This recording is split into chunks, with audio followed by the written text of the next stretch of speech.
Pirmasis uždavinukas. Reikia nustatyti, kiek sveikųjų skaičių priklauso aibių sąjungai.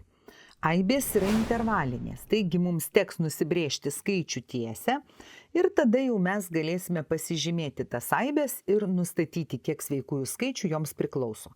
Pirmoji aibė A nuo 2 iki 9, 2 yra paprastas skliaustelis, aš skrituliuką paišau tokį tuščią vidurį, 9 laužtas skliaustelis, 9 reiškia šitas skaičius aibei A priklauso, o 2 nepriklauso.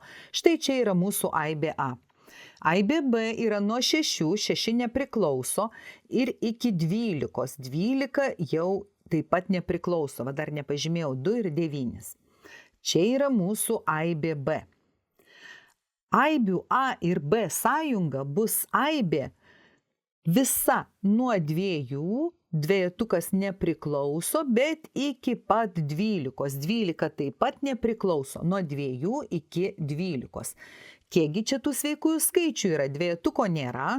3, 4, 5, 6, 7, 8, 9, 10 ir paskutinis sveikas skaičius, kuris priklauso šiai aibei, yra 11.